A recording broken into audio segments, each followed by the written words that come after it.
We are live. Hey guys, how you doing?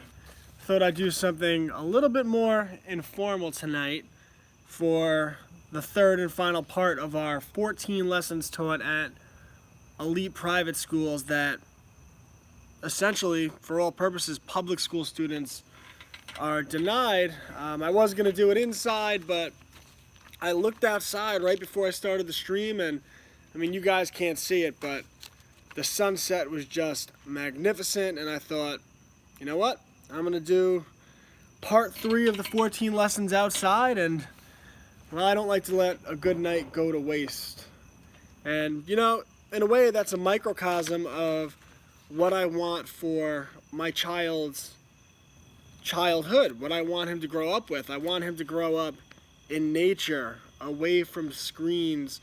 I want life to be slower. I want him to have time that he can be alone, that he could think, that he could decide what he's interested in and who he wants to be. There's, if I were inside at the computer right now, I would go to Classical Learner Today on my Instagram page, and I had posted a quote from Nikola Tesla, which something along the lines of, the greatest inventions and innovations come from time spent alone. That people need time in solitude, they need time to think, and then, you know, you apply that. Well, take that concept and look at the average day, sorry about that, look at the average day of a school child. You know, the average child, they have to be at school by 8 a.m. So what do? They wake up at 6:40, 6:45 in the morning, and they rush to get ready. Many of them don't even have time to eat breakfast, right? They're probably up all night playing video games, which isn't good either. Rogan's up. How you doing, Drop Bear? Figured I'd stream from outside tonight. So these children, they wake up early in the morning, and they have to rush to school. They probably don't eat breakfast, and they spend the next 8 hours of their day doing what? Sitting where they're told to sit, when they're told to sit, doing whatever they're told to do, to the point where they have to raise their hand to go to the bathroom. They have to get up and move to a designated area every time a bell rings. It's almost like they're training lab animals. And if it isn't bad enough, all of the work that school children do is completely out of context. I mean, we hear all the time children say, when am I ever going to use this? And you get these teachers, many of whom who are ardent believers of the system, who will give all these excuses and reasons as to why children are going to need to know the Pythagorean theorem. But, you know, the truth is that maybe 1 or 2% of the population is going to need to know that, and if education was structured in a better way, children would study what they were interested in, because you know, the school system, talk about like another visual that if I was at the computer I would do, but think about what the school system does. And it takes children who, I mean, the creative genius in a child, just be around one, it drips off of them. And children come in all different shapes and sizes, and they have all different abilities, and what the school system does is it essentially tries to take squares and circles and triangles and rectangles and cut them into nice little circles and then jam them into a circular peg. The school system is designed foundationally, and this is an important concept, because when we hear about the failures of the school system, you coming out, babe? Nope, buddy's coming out. When people talk about the failures of the school system, it's always math, science, you know, the curriculum, where, you know, it's no child left behind. You know, what we really need is the Common Core. Yeah, how's that working out? The only thing in common with the Common Core is that students hate doing math and probably don't know it at all. pay the teachers more. We just need more funding. We need to train the teachers at universities better. Let's bring in the top guy. Let's spend $1 billion on that. The school system is broken on a foundation. Yes, the Common Core is crap. And the school system is broken on a foundational level that no change in curriculum or funding or teachers can fix, because the lessons, and I'll probably do a whole episode on this later this week, that school, people think school fails, but school, and I'll also do a history lesson, but school, the history of education, school teaches exactly what it is designed to teach. The first lesson taught in school is that the first lesson taught is to obey authority. You raise your hand to go to the bathroom. You raise your hand for the mere act of speaking. When the bell rings, you have 5 minutes to get from one room to another room, and if you're not there in time, you are reprimanded. That truth comes from authority. That most of the work that students do is from worksheets or textbooks, and children are supposed to take at face value that the information in those textbooks is correct. And what do? You have 3 weeks to memorize large sums of information that you don't care about, that's completely out of context. And at the end of those 3 weeks, you take a test, usually multiple choice, and the teacher will decide your worth. The next lesson, self-esteem, comes from authority. That your worth comes from the grade of a teacher who is deriving their truth from a textbook, and they are the enforcer of what truth is. These are the actual lessons taught in school. And of course, that children, in the nature of doing textbook work, what it's really saying is that children are expected that the only socially acceptable outcome is for a child to outsource their thinking to authority. Because when they're memorizing, they are prioritizing memorization over critical thinking. So if an education was formatted in a proper way, children would study whatever they're interested in, and they would be doing original research and formulating their own original theories. And that gets into what I talked about already in the previous lessons, that at these elite private schools, children are expected, they're not taught about human nature. They are challenged to formulate their own theories about human nature. They study history, and they do it through reading, through critical thinking, not through memorization. And they study theology, and they study the religions of the world and the nature by which people follow religion. They study philosophy. They study, which is the process of learning how to think, the process of what to think over how to think, which is the common theme you see at these elite private schools that is completely kept away from children in public school. And they study laws and specifically to human nature, how people respond to law. If I were to go up to you and say, the example I gave last time was I pull a gun on you, give me your wallet, I'm going to take your money, everyone would say that's wrong. But if you encode that same act in law and you allow people to vote on the people that govern them, even though if you understand how the votes work, it's two wings of the same bird.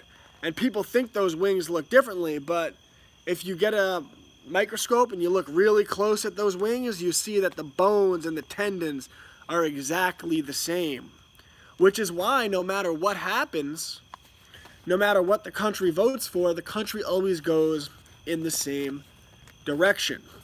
Children are expected to form an original theory on human nature. Children are also expected to study and gain insight. And I am 50 years old and I was raised in public school system. I only remember the things I was interested in. I took science classes, but I don't know science. Took math classes, but I don't know math. Well, yeah, that's why when you watch the show, Are You Smarter Than a Fifth Grader? Even a person you respect and you'd say, wow, this person's very knowledgeable, they might struggle to answer questions on that show because the information that children memorize, not only do we forget it by the time we're adults, which shows how useless the information it actually is, but I mean, children memorize information for 1 month, and what do?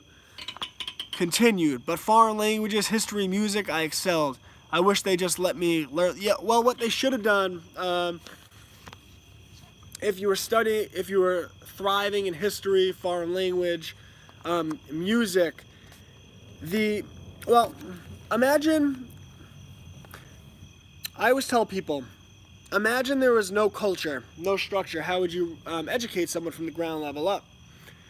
Imagine if the objective of school was to allow children to follow their natural interests. And rather than you'll memorize all of this information and you'll graduate when you're 18, you flip that on its head and you say, no, we're going to follow you're interested in music? Okay.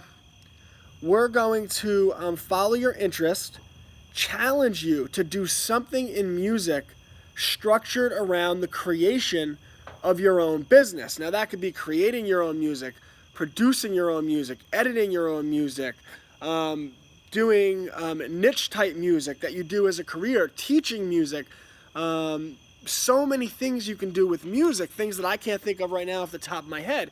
And what you would say is, all right, little Johnny, well, you like music, so the challenge to you is to start a business centered around music. And then you would have experienced business professionals mentoring little Johnny. And when little Johnny has his business up and running to the point where it's sustainable and he can make a living, then he graduates from school. But of course, with this mentality, he would become a lifelong learner, like we all should be.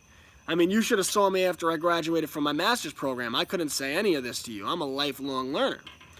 And if you structured school that way, what you would see is instead of having 30-year-olds in absolutely financial dire straits, unable to move out of their mother's basements because they have $200,000 in college debt, what you would see instead of that is 15-year-olds, and I guarantee it if they structured the education system, what you would see is 15-year-olds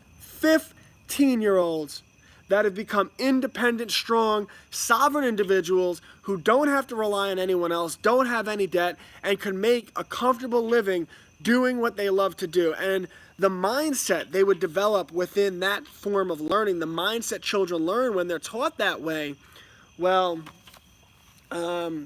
that's world-changing stuff. If you don't believe me, just look up the education of the two young men that were in charge of the Human Genome Project. These were the men that mapped out the human genetic code. Well, you'll do some research, what you'll find out is their parents let them study whatever they wanted, and that's what they wound up doing. And they didn't do very well in school. Yeah, I'm sure the school system is so good. So, the next theory that, and I do stress theory. Children are not taught. Children are not expected to memorize at these private schools.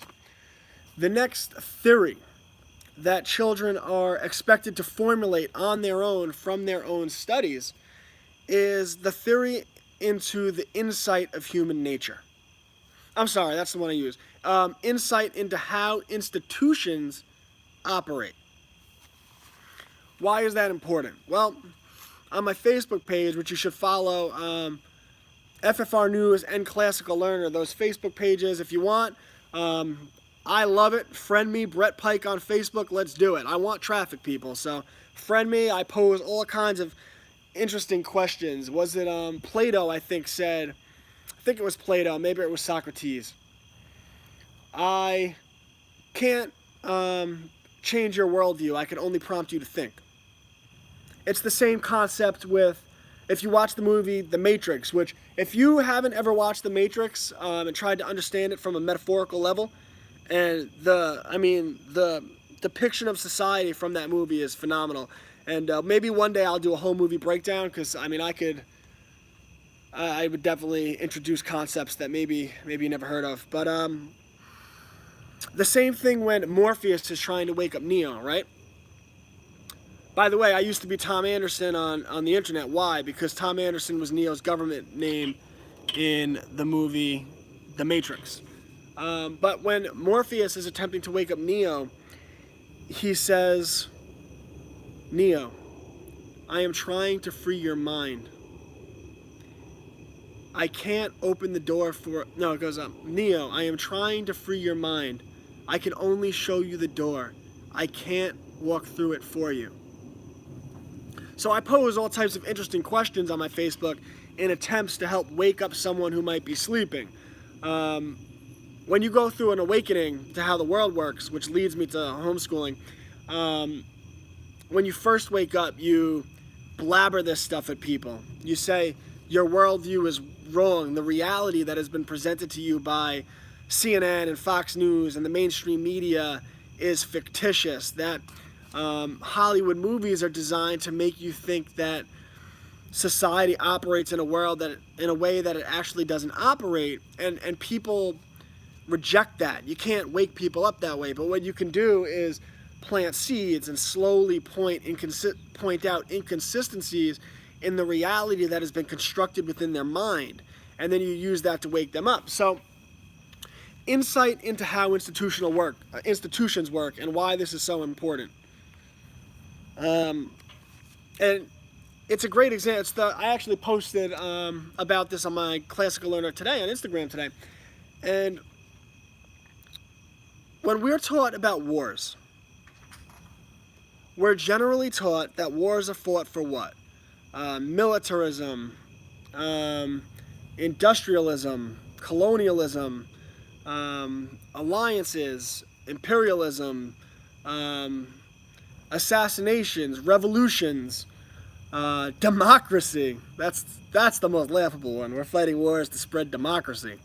We don't even have a democracy here, or we don't even have a constitutional republic here. You know, people think we do. We have one in name, but and people are taught about, you know, they said it was because of nationalism. It was because of militarism.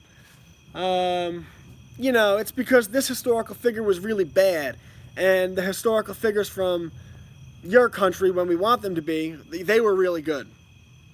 Well, none of these reasons, I mean, there's exceptions, but typically war is never fought for these reasons. I'm a historian, by the way, that's my background. So, the best way to understand history, right, if you really want to understand history, the best way to do it is from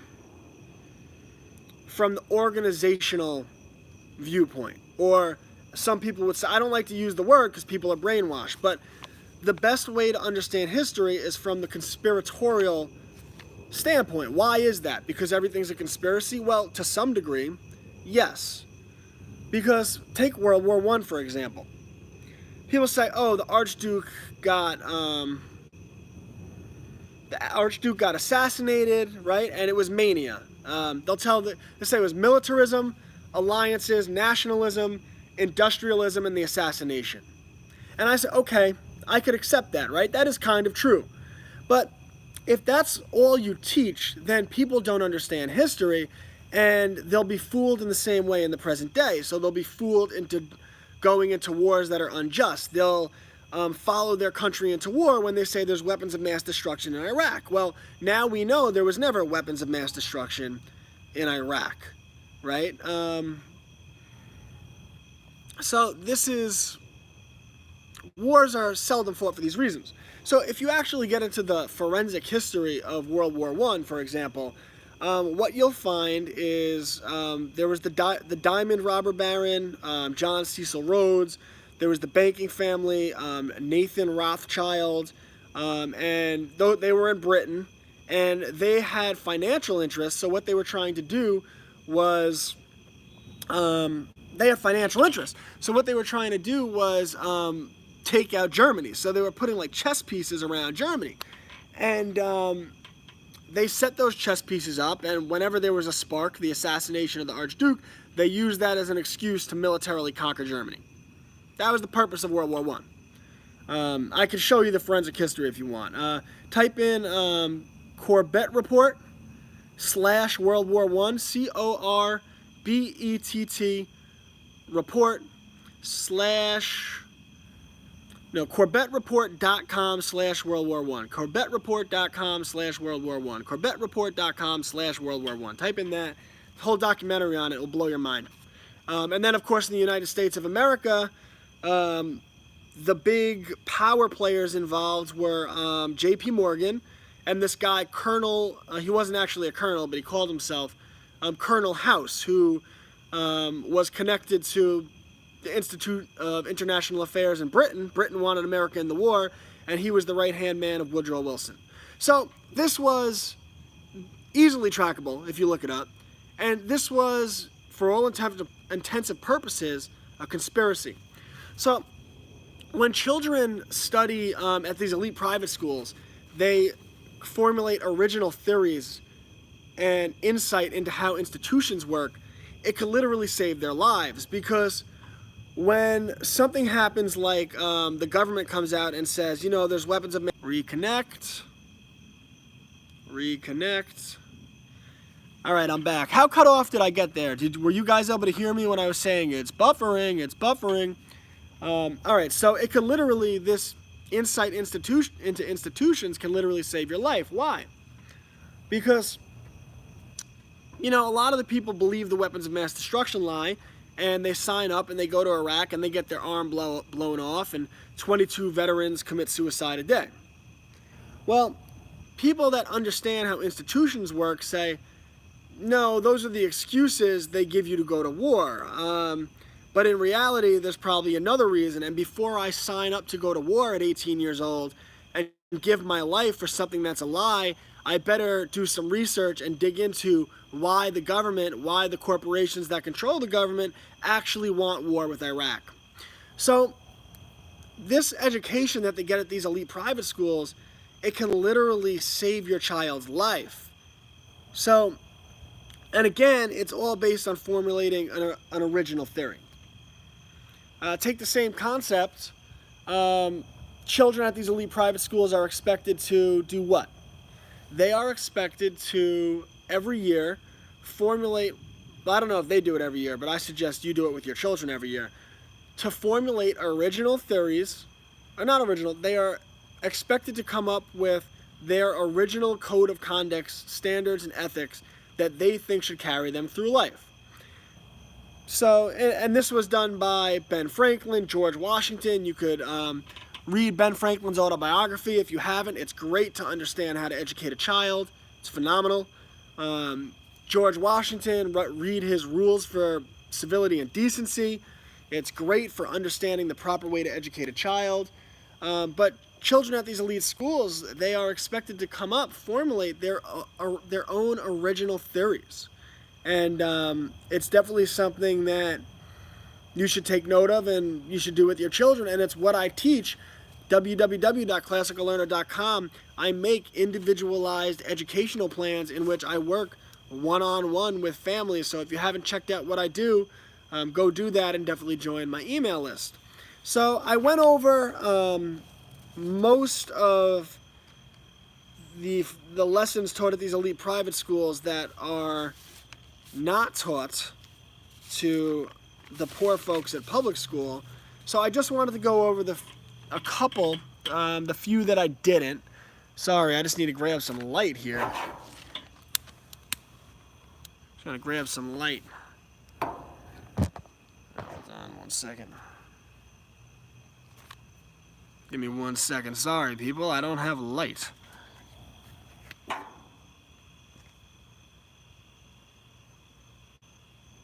Okay, so there is the power of accurate observations.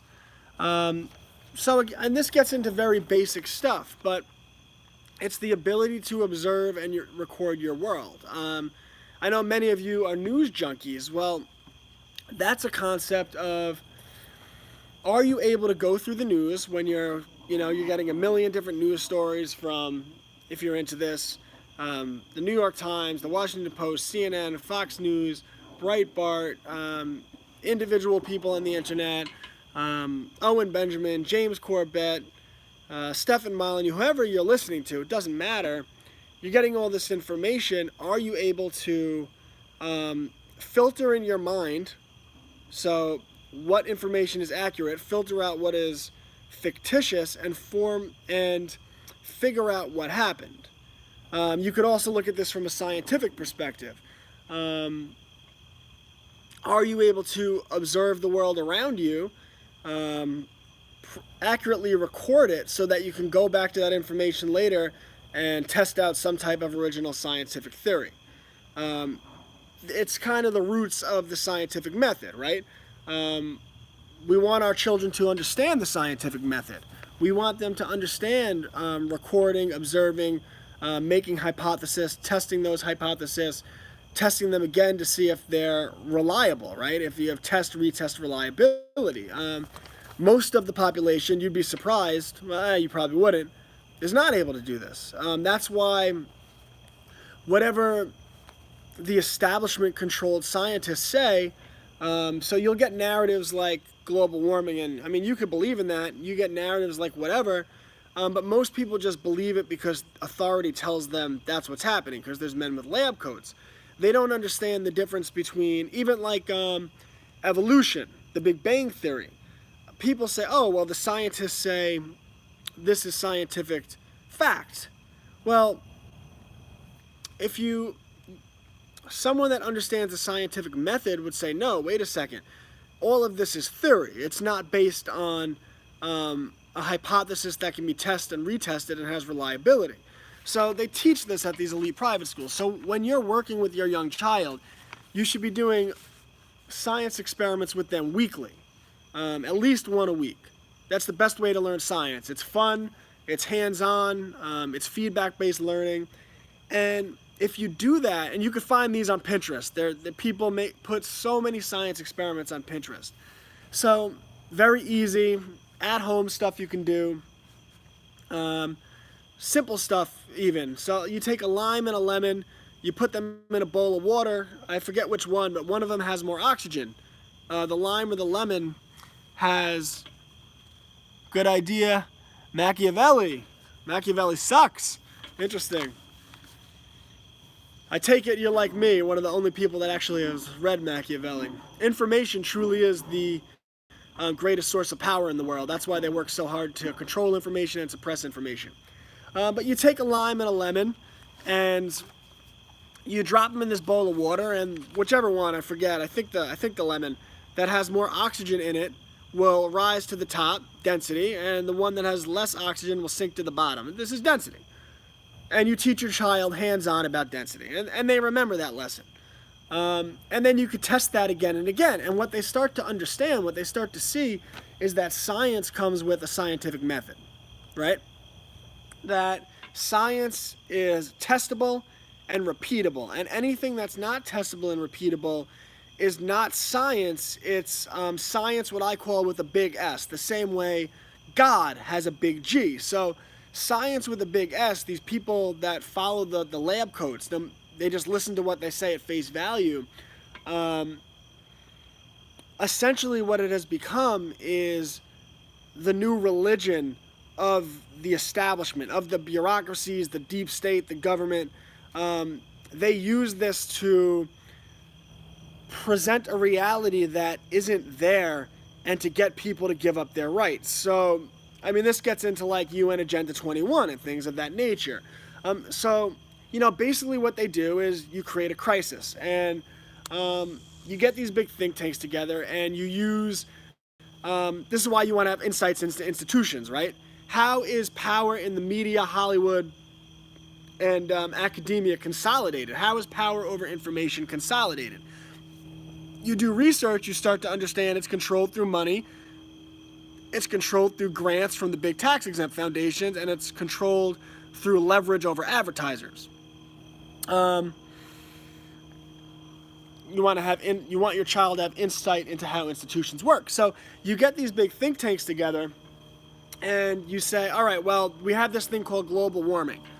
And then for generations, you do endless propaganda. And it doesn't matter that if you look back at, for example, Al Gore's Inconvenient Truth, and you look at the predictions, none of them came true. He said New York would be underwater by now. If you look back 20 years ago, none of their predictions came through. Yeah, Chomsky's book talks about, I haven't read his book yet, unfortunately, I'll get to it, but Chomsky definitely has some bad points and some very good points. But you go back 30 years and their predictions aren't true. And originally they called it global cooling, right? And then they say, it's global warming. And then, the warming pretty much stopped in spite of what they tell you. So they said, we're going to call it climate change. So no matter what happens, we can use this fear. So why are they doing this? So what they do is they say, well, humanity is a virus. Humanity is destroying the earth. And this gets into the Paris Climate Agreement, right? Paris Climate Agreement, right? So what they said is, if we don't have this big globalist agreement, which would give centralized authorities and take control away from nations into the production of and drilling of coal and oil, so fossil fuels. So this is power. Understand, energy is, you want to talk about power. So what they're saying is, no, all of the energy in the world needs to be controlled by a globalist centralized body. So they're using fear to get nations to surrender their sovereignty and give it to the global body. But unless you have insight into how institutions work, of course you're going to succumb to this fear. I was at a barbecue on Sunday, and I don't talk about politics to people that don't bring it up, because let's be honest, most people, I don't mean to sound cocky, but most people are not on my level. Most people the majority of the population are just brainwashed sheep. So one of the people at the barbecue, my buddy's girlfriend, in the middle she makes a comment, well, anyone who denies global warming is a moron. So I made a few comments, but I held my tongue because my wife wanted me to hold my tongue. But in fact, the primary comment I made was a quote from Socrates, and it's the truest quote that you'll ever hear. He who knows everything is surest to know nothing. Gets back to the movie Shooter, right? I love the quote from Shooter. Bob Lee Swagger goes to visit the gun expert in Tennessee, right? He goes to visit the gun expert in Tennessee to get information on well-regarded snipers. So he's talking to this gun expert, and the gun expert starts talking about conspiracies. And this is a truth drop in movies, right? So he says, those boys on the grassy knoll, they're buried out in unmarked graves in Taralinka day after the shooting. You know that for sure? Still got the shovel. That's how conspiracies work. And so Bob Lee Swagger questions him, and the guy grabs Bob Lee Swagger's hand, because he's like, holy shit. All right, Bob Lee Swagger is trying to find the shooter, right? So Bob Lee Swagger realizes, he says, holy shit, I met the guy. And the gun expert grabs Swagger's hand to see if he's been shooting guns, which he has. And he looks at him and says, ain't that right, Gunny? Just when you think you got it figured out, you're wrong. You keep that in mind. And that's how most people operate in the world. They are convinced, because they're trained to outsource their thinking to authority from the school system, and then the authorities become the mainstream media, academia, popular culture, late night talk show hosts. They become the authorities. People are trained that, okay, well, authority told me what is true, so this is what reality is, this is what my worldview is. But in reality, the powers that be, these globalist structures, have created fictitious worldviews, fictitious realities in the constructs of their minds. And it is the people that think they know everything, that have it all figured out, that are the most fooled. I mean, I'll be the first one to tell you, I don't think now like I thought a year ago. I definitely don't think now like I thought, or I didn't think a year ago like I thought 2 years ago. I didn't think 2 years ago like I thought 5 years ago. And I won't think a year from now how I think today, because I'm always evolving, I'm always learning. We all wear veils. We all have blind spots that we can't see. And what we should try to do as lifelong learners is to remove those veils from our eyes. You know, where am I in my journey right now? I was a news junkie. I was a history junkie. I mean, I still am to a degree, but like, I don't even turn on the news anymore. Why? Because what I found is, after you figure out how much of the construct of reality presented to you is fake, when you figure out that 90% of what you see in the mainstream media is either an outright lie or some type of half-truth, some type of narrative-driven news, if you continue to be a news junkie, the way I describe it is, you're in a similar relationship to that of a woman who was abused and her abuser, and she just won't leave him, and he's just, don't worry, I'm not going to hit you.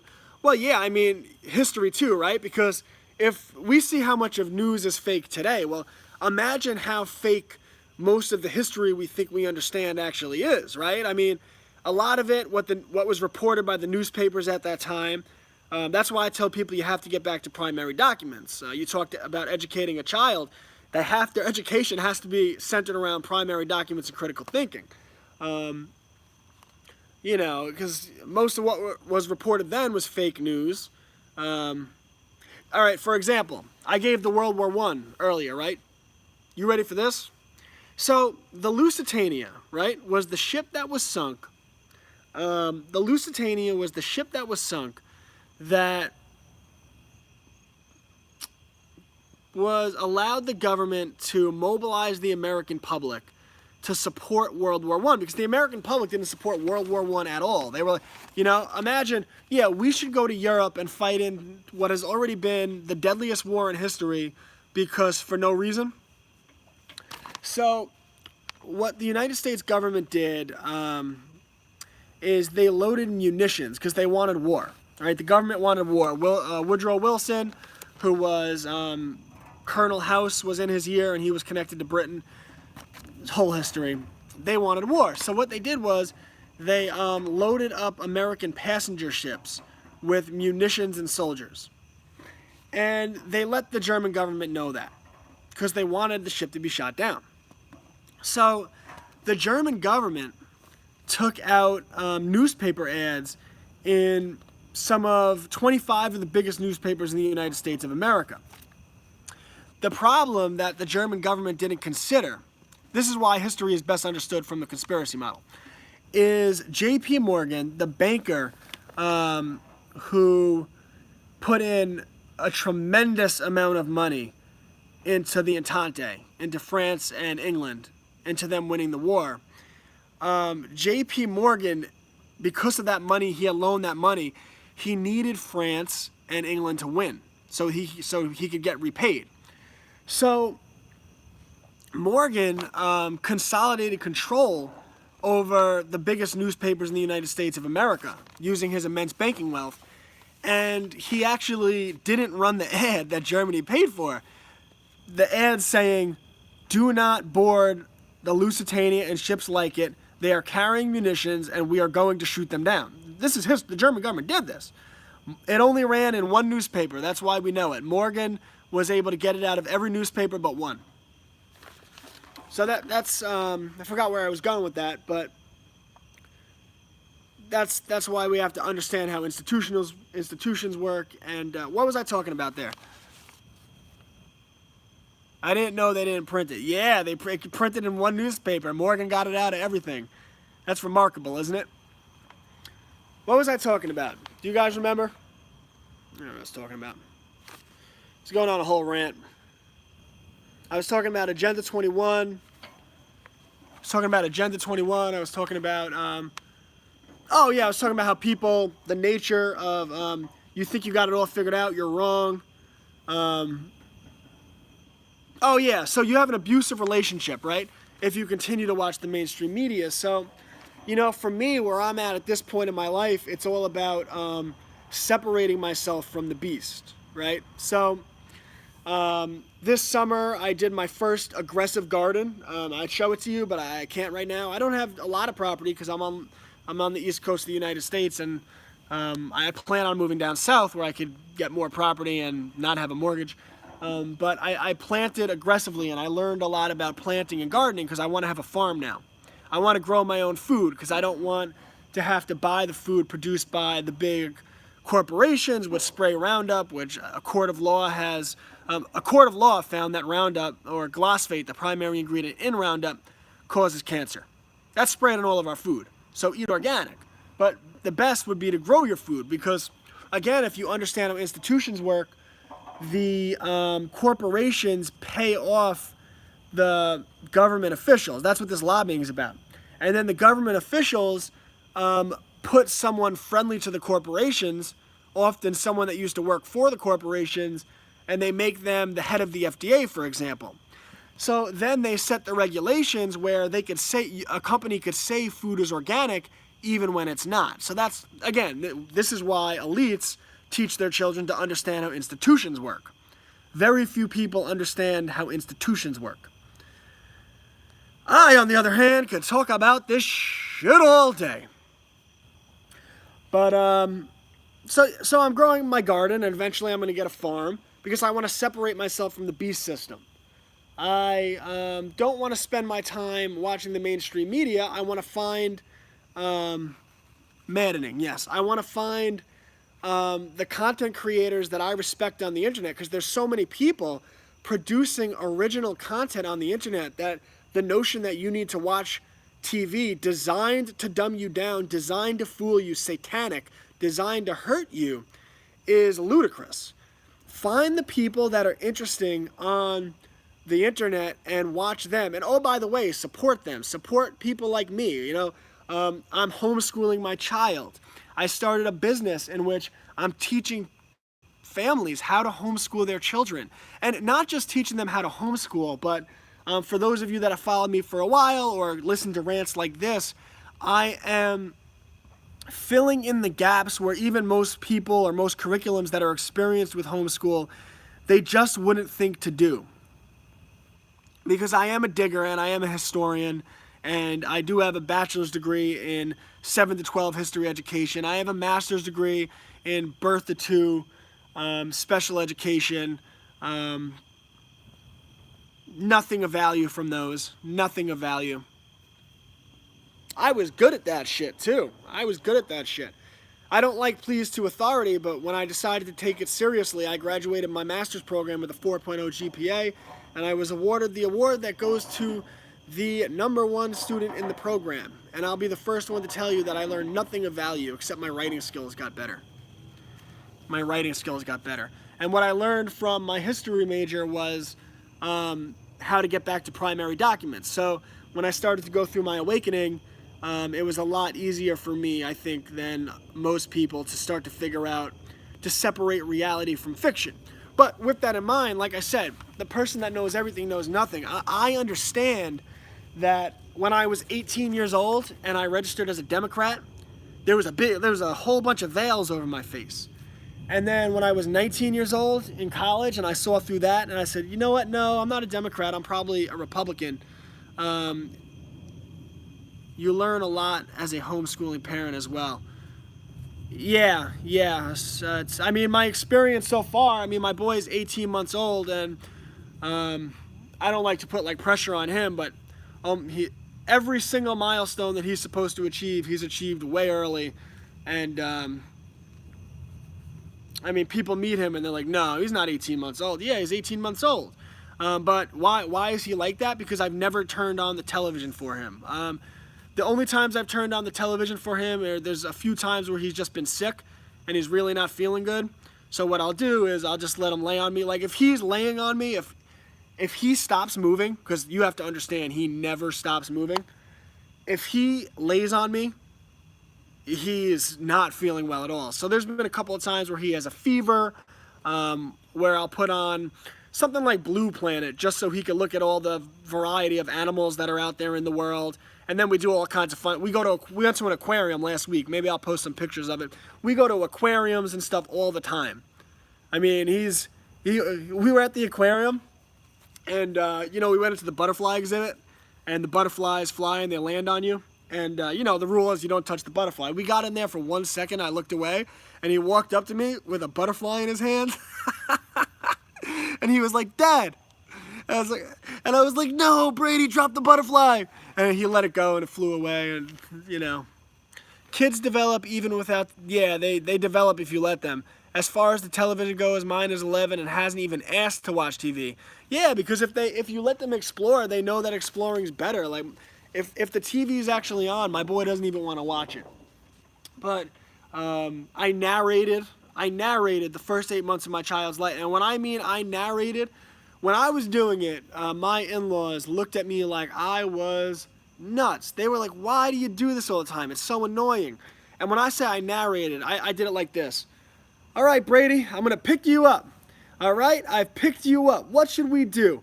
All right, let's take a walk over to the fridge. All right, we're walking over the fridge. I'm going to reach out and grab the handle. I have the handle in my hand, and now I'm going to pull to open the fridge. All right, we open the fridge. Let's take a look. What do we want from the fridge? I think I want the ketchup. The ketchup is the red plastic bottle on the top shelf. All right, let's reach in and grab the ketchup bottle. I have the ketchup bottle in my hand. Brady, can you hold on to this ketchup bottle?" Holds on to the ketchup bottle.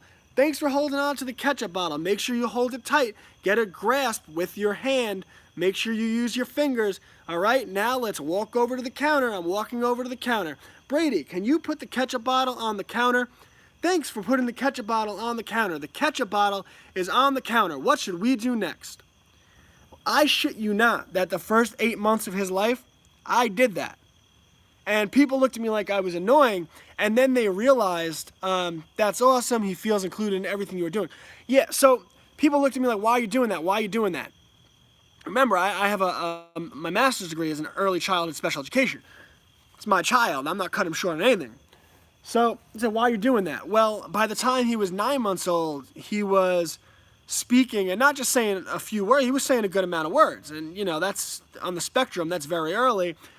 He's not even 17 months old yet. And to the degree where he's starting to have conversations now. I mean, he's hilarious. Just the other day, he's there's these little dog treats. And, the little training treats. And he goes, "More treats." So I give him the treat. He knows they're for the dogs. So I give him the treat, and he gives it to my dog, Buddy, who's sitting right here. Like, "Buddy, you're the man." So then he goes, "More treats." So I give him the treat. And say, "All right, Brady, here's your treat." And he takes it, and he runs away and eats it. So I said, "Brady, what are you doing? You said you'd give that to Buddy." So then I give him another treat. He says, "More treats." I said, "I'm not giving you a treat. You were supposed to give that to Buddy. And what did you do? What did you do?" He said, "Ate it." So I said, Brady, all right, I'll give you a treat. But you have to give it to Buddy. So who are you going to give the treat to? Buddy. So I take the treat, I give it to him, and he ran away and ate the treat again. So I laughed. I said, "Brady, what are you doing? You just told me you were going to give that to Buddy. We don't eat dog treats." So he came back and he's laughing and he goes, "More treats." So I said, "I don't know, Brady. I don't know if I'm going to..." See, I changed the way I speak to him. The first 8 months was narration. I'm at the point now where I have conversations with him all the time. Everything's a conversation. Because you don't want him to go around narrating what everyone's doing. I wanted him to understand language. So I said, Brady, I don't know if I should give you a treat because I just gave you a treat and I asked you who you were going to give that treat to. And who did you say you were going to give that treat to? Buddy. And he's laughing. I said, "So Brady, you lied to me and now I'm supposed to give you a treat. I said, Brady, fool me once, shame on you. Fool me twice, shame on me. And I said, all right. I said, there's more treats. I said, all right, if I give you the treat, will you give it to Buddy? He says, Buddy. I give him the treat, and he ran away again and ate it again. And then we had the conversation again, but I said, mister, I'm not giving you the treat because you've already fooled me twice, and I'm not getting fooled again. So I changed the way. Yeah, I mean, when you're talking about like a 17-month-old here, you know, he's not malicious with it. It's, yes, as he starts to get older, and I'll stress to him, it's very important not to lie. And morality is the primary thing I plan to teach in my homeschool, so to speak. I don't even like the term. We have to find a better term for homeschool, people.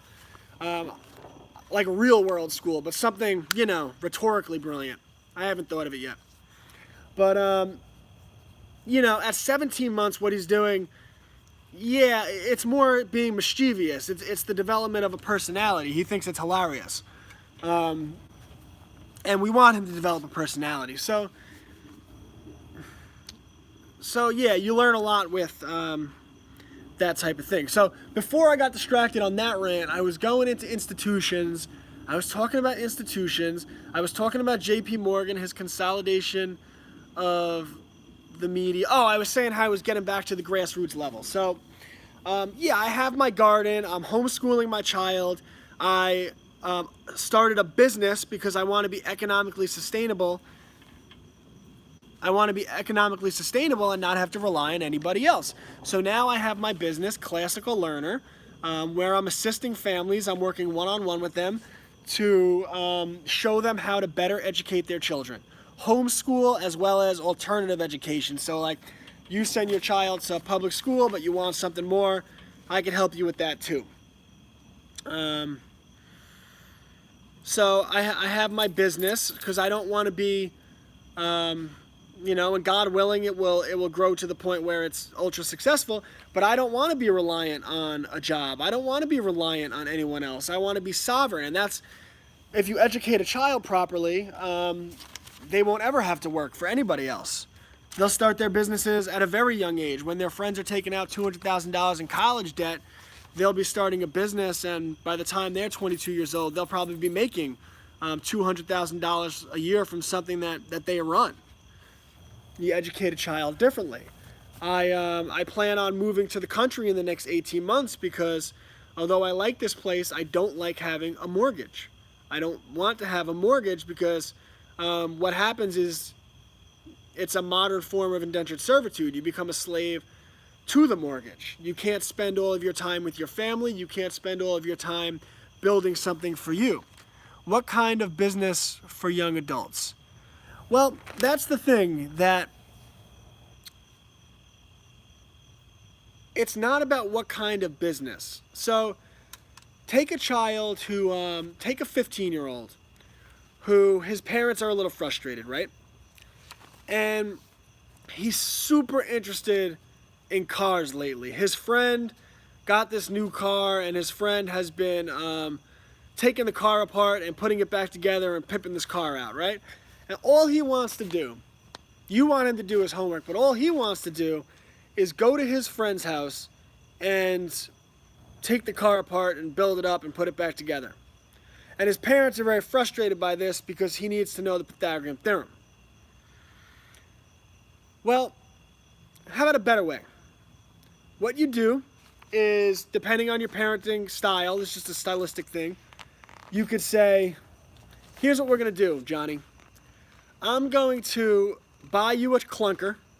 I'll get you a car for $800.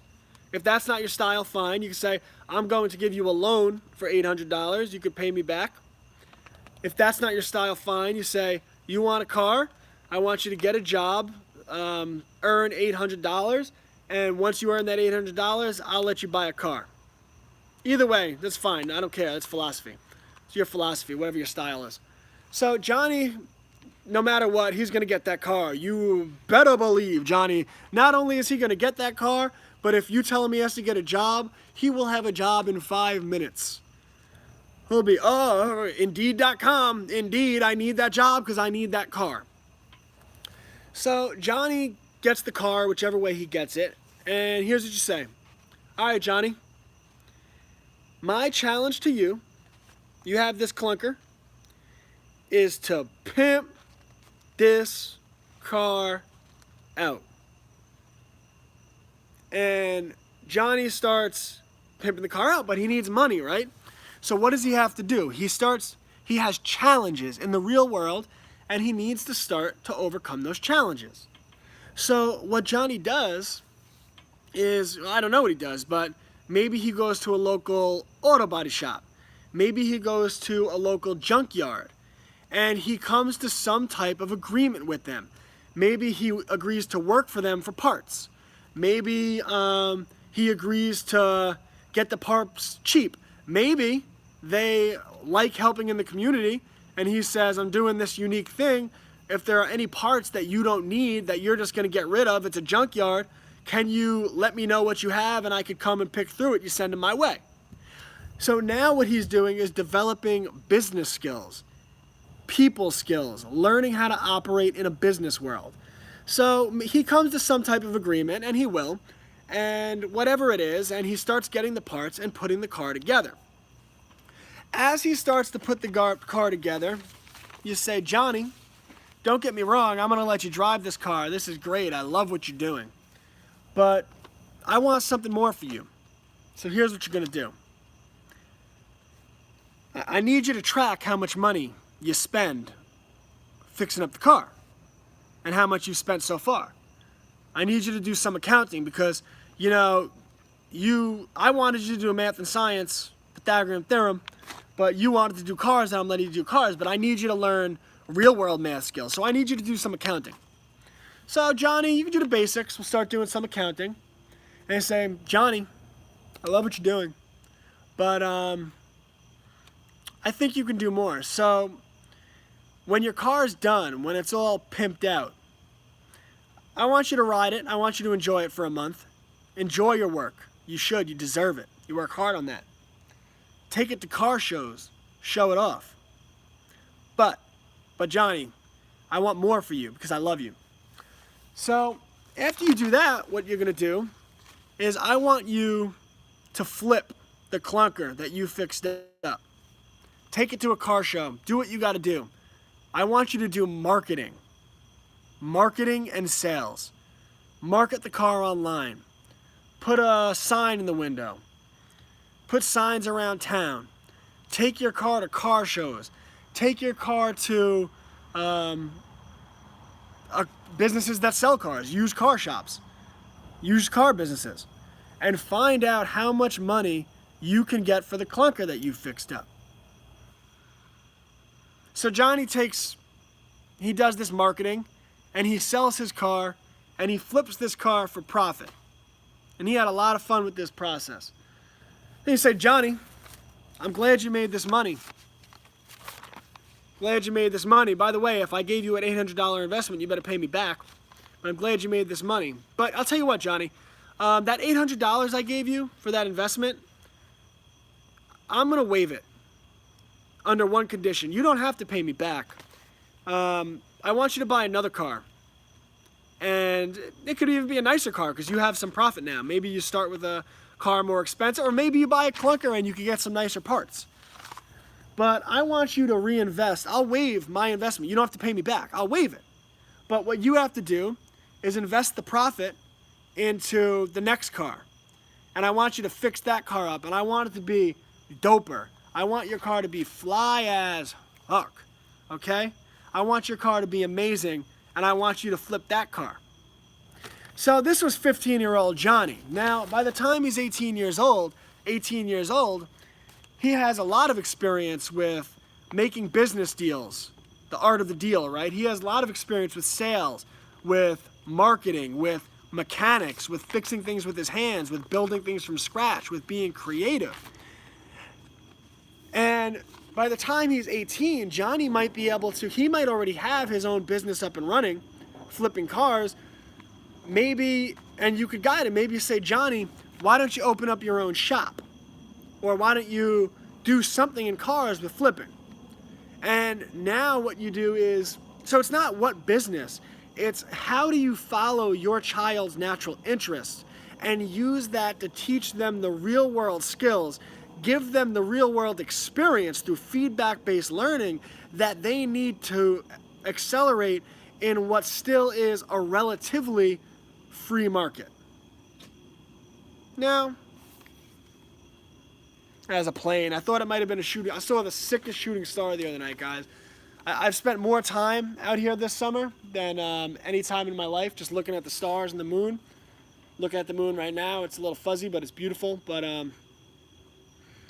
saw a beautiful shooting star there. It's the biggest shooting star I've ever seen. It was like, it almost looked fake. It was so, like you'd see it go across the TV. Beautiful. So I'm getting back to the grassroots because that's where I am on my journey. So I'm not watching the mainstream news like everyone was their panties up in a bunch with the shootings. Man, I don't give a shit what happened with the shootings. I know the shootings are rare. I know that whatever narrative they're pushing is fictitious. I know that there's a chance that shootings, aren't what they say they are at all. This is without me looking into them, just because I've looked into things in the past. So I don't know what happened. I don't care what happened. I'm living a better life. I'm getting back to the grassroots level. I'm figuring out how to make my life better, how to make my family's life better. And what stepping away has done, see, you know how I said there was a veil? When I was 18-year-old, I was liberal, and that was a veil. And when I was 19, I went to college. I became a Republican because I said, wait a second, these professors are batshit crazy. I was like, wait a second, what are these people talking about? This is what being a Democrat is? And then, a couple of years ago, I started to wake up, and I said, wait a second, I'm not a Republican or a Democrat, because this is the deep state, and it's two sides of one coin. They're both sides of the same thing. People just think they're playing a game where they flip the coin. And then I stepped away from politics, and I realized my friend said he saw a light do a 90-degree turn in the desert in Arizona. I don't know. I haven't looked into that type of stuff. But, even with that, like a lot of stuff that people say would be like aliens and stuff, technology that is sufficiently advanced is indistinguishable from magic, right? So, people say, oh, that means there's aliens. Well, that could just be military technology that we don't know about. For example, if you were Nikola Tesla, right? Well, I don't know what year exactly, but, sometime around like 1920 or whatever.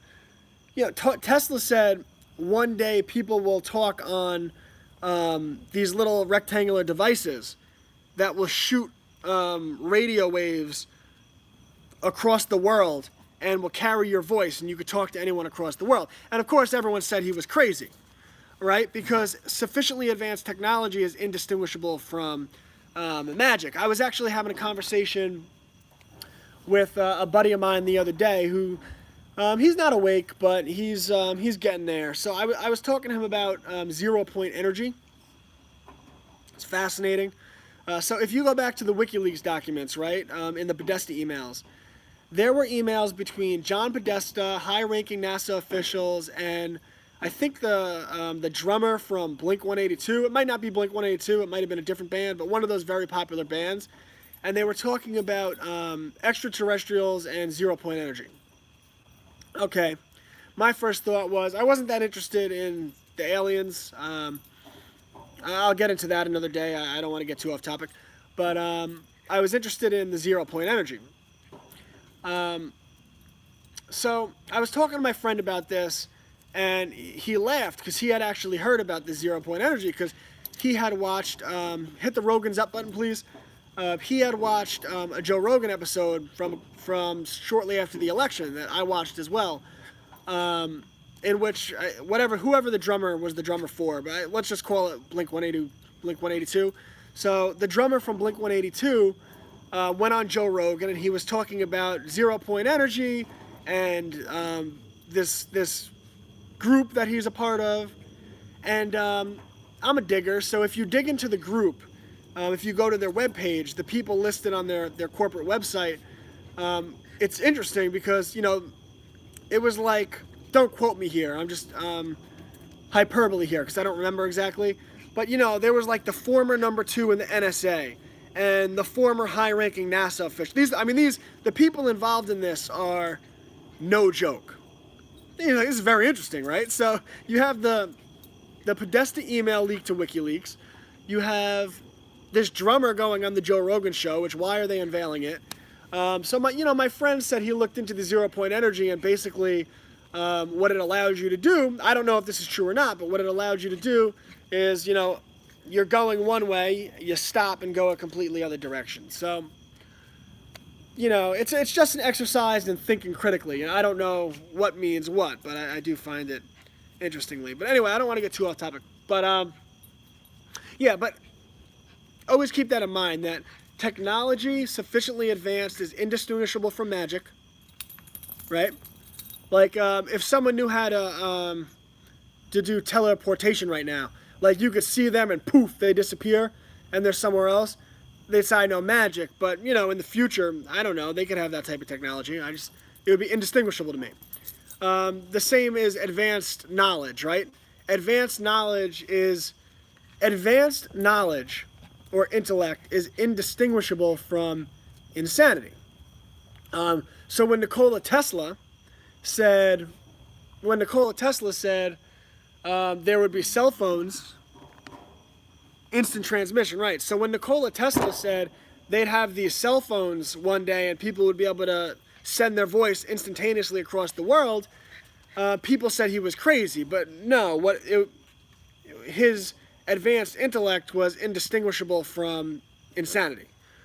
So, you know, most people are dodo birds. But, so, you know, I don't know what this stuff is, but I understand that concept.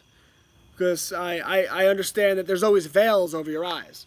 So anyway, so I went through my political awakening and, you know, I said, oh, deep state, tax-exempt foundations, the society of the elect, secret societies. So wait a second, no, that's all another veil. That's another veil. Because what it was stopping me from doing was going through my own spiritual awakening, which is another important part of an education.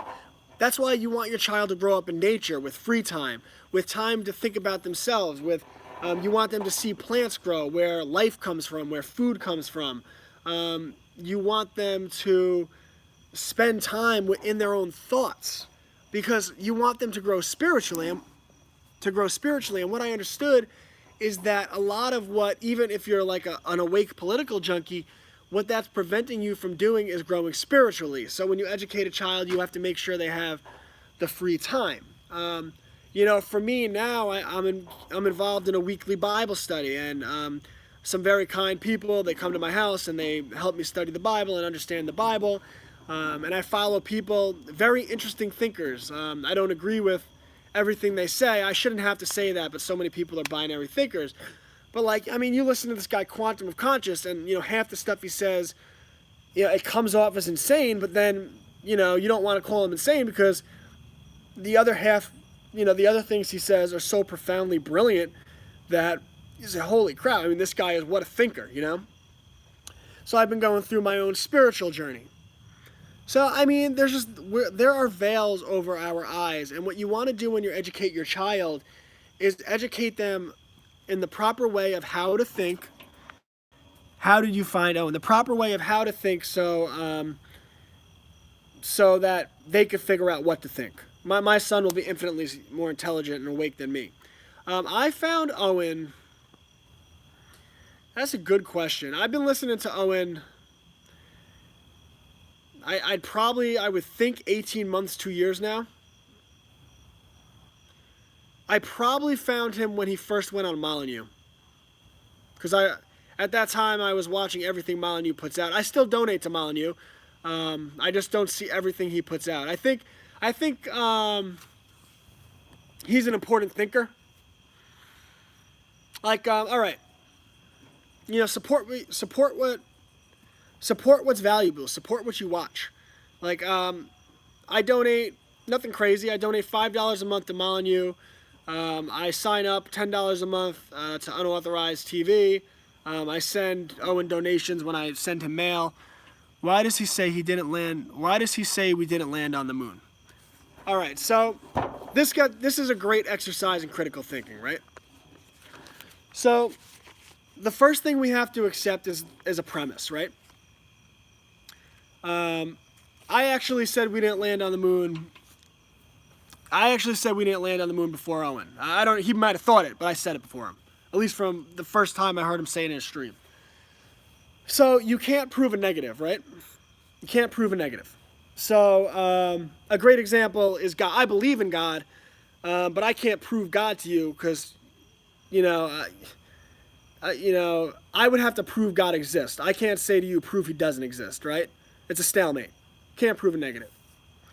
So the official government narrative would be, and I accept the possibility I'm wrong about this, but the official government narrative would be that we went to the moon in 1969. So the first thing I say is easy enough. That's very easy to prove, right? Very easy to prove.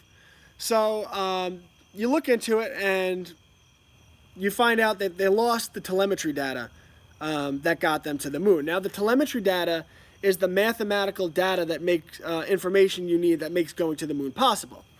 You say, that sounds like that's an anomaly, right? You say, okay, well, it seems rather ridiculous that NASA would let that information go. It's very important. What if they have to get back to the moon? But okay, it's one anomaly.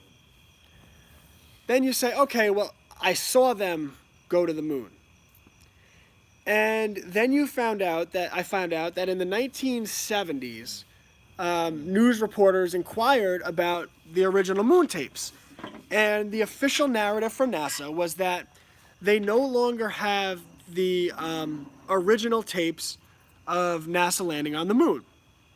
And what they say is they had to tape over those tapes because of budget reasons. Now, understand, we grew up in the culture that we went to the moon, right? But going to the moon at the time, and it still would be to this day, would be the single greatest achievement in the history of humanity. At least known history. So now you're telling me the most important achievement in the history of humanity, they lost the mathematical data that they would need to get back, right? The telemetry data. And they lost the original footage. Say, okay, that's strange. So let's start to look in to see if there's more anomalies. Then you hear NASA say that we currently today have more technology in our little iPhones. This is what they officially say. In our little iPhones than technology they had in all of NASA's, their main base that they launched the moon landing from. So you have more technology in your cell phone today than all of NASA had in 1969. So I start to say, okay, well that's strange because, I call my mother 40 minutes away and the call drops. But now what they're saying is they did a live television broadcast from the moon. So you start to look into those anomalies. And when you look into them, you find out that there's all types of things. The flag is waving in an environment with no gravity. You look at the shadows in the official NASA pictures, and there's shadows going in different directions. It's lighting. So you look into that, and it's easy to see they faked the tapes.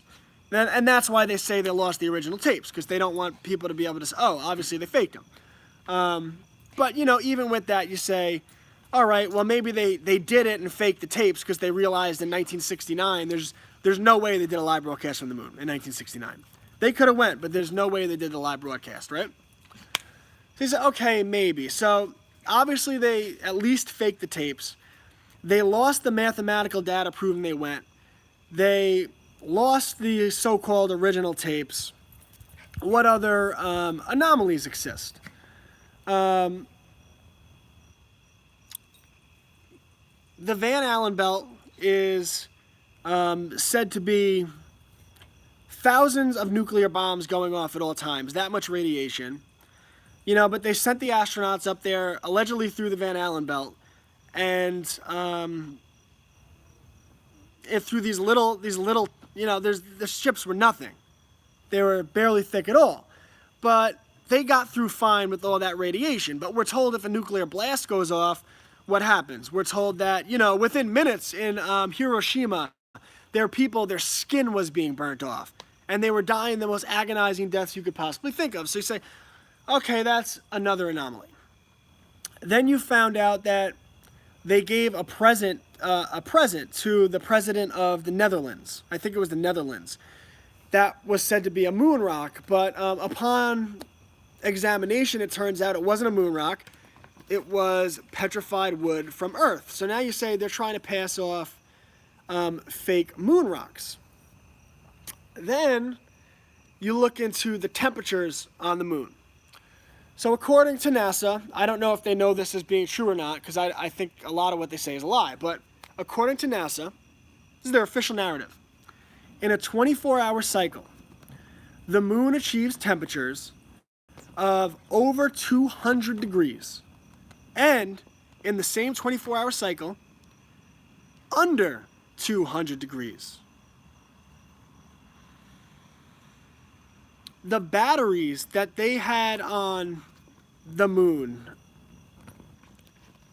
the official narrative, the batteries they say they had, in no way, I mean, they can't deal with those temperatures on Earth, right? 200 plus degrees, and then negative 200 degrees in a 24-hour span, and the astronauts are walking around in these temperatures, in these little puffed up suits with their little batteries. I'm sorry, you start to understand the lies that the government routinely puts out, and it just doesn't add up. Now, in spite of all that, could they have gone to the moon? Maybe. But I think people intrinsically know it's a lie. For example, my father was over the other day, and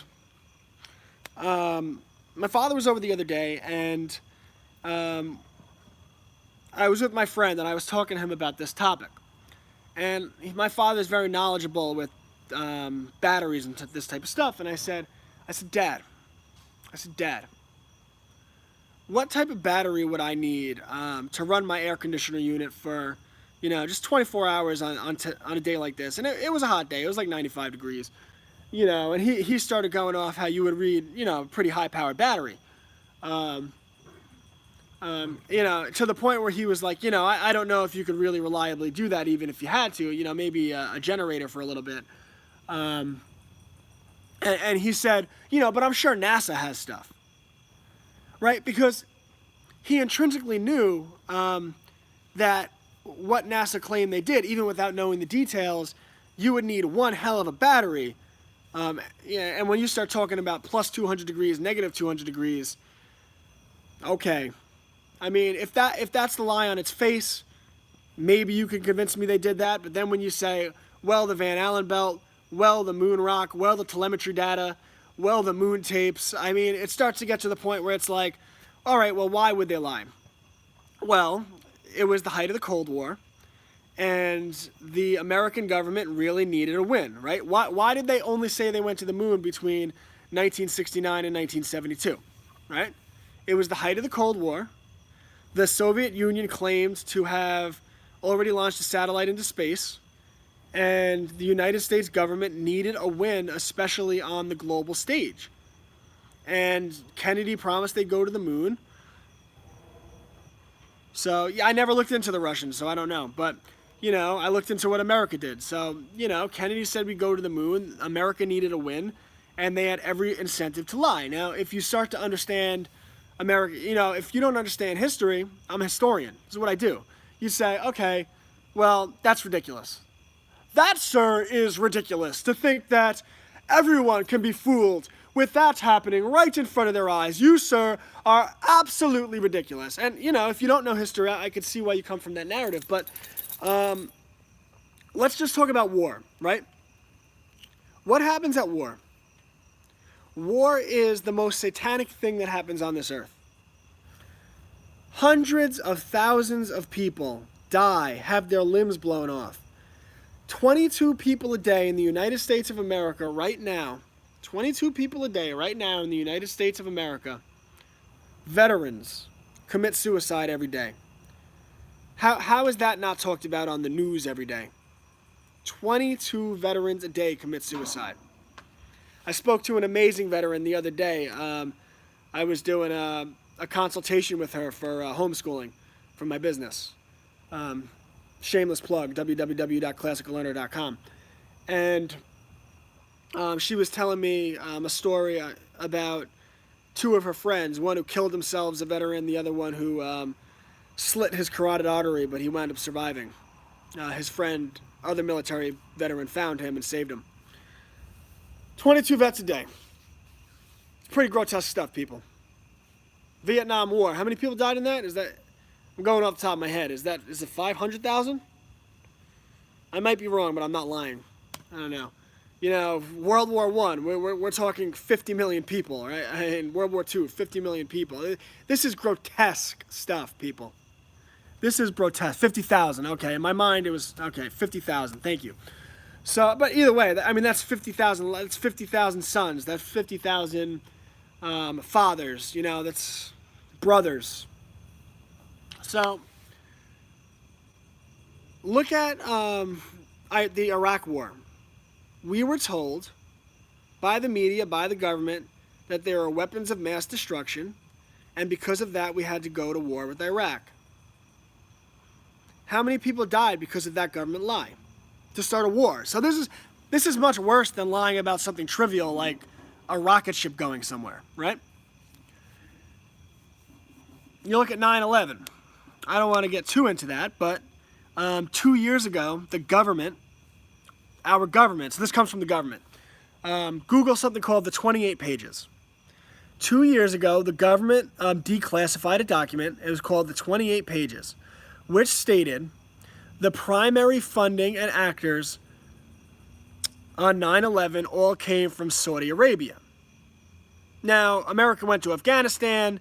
America used hysteria from 9/11 to help go to Iraq. America didn't go to war with Saudi Arabia. In fact, America continued to sell weapons to Saudi Arabia. Bush, Obama, and Trump all sold millions of dollars of weapons to Saudi Arabia knowing this. So that's a major lie that led to the Afghanistan war. You look at the first Gulf War. They were on C-SPAN, congressional hearings. Had a 9-year-old girl claim that she was in Kuwait when Iraqi soldiers took babies and threw them out of incubators and left them on the floor to die. And of course, the American public was outraged. They took babies out of incubators and left them on the floor to die. The problem was this 9-year-old girl was the daughter of a Kuwaiti diplomat who was trying to get America into the war. So it was a lie. That's the Gulf War. Vietnam, the American government said, by the way, this is around the same time the moon landing. In Vietnam, the American government claimed that a ship was shot down in the Gulf of Tonkin. And the American public was outraged that the Vietnamese would shoot down an American ship. And the government was able to use that to justify the escalation of the Vietnam War. This is much more satanic and worse of a lie than anything a rocket ship does, guys. This is obvious stuff. And that was admitted by Secretary of State Robert McNamara years later. And I could go back to the Lusitania example I gave you, the USS Maine. The government has officially now admitted that the Spanish did not shoot down the Maine. The official government narrative to this day is a bomb accidentally went off. Okay, I'm sure it was an accident. So you understand history and you start to say, okay, well, I see what this stuff is now. So I'm going to cut this stream now because, and I didn't, orientation is locked. I didn't get through the 14 points either, which is hilarious, but I think this was valuable. But I hope you enjoyed it. This was a lot of fun. Go to www.classicallearner.com. Please tag your friends. Please share this link. People that are interested in this type of stuff or people that have young children who could handle my awake mind, because a lot of people can't. Classical Learner Today on Instagram. Please follow my stuff. I need engagement. So do all that stuff, and I'll come back to you tomorrow with part 4 of the 14 lessons because I only got through one extra one today, but I think we had a valuable talk, and I have thoroughly enjoyed this. So, guys, thank you so much for tuning in, and I will get back to you possibly tomorrow, if not sometime shortly after that. So, this is Classical Learner. I'm Brett Pike. I'm the Parent Guide. Take care, guys.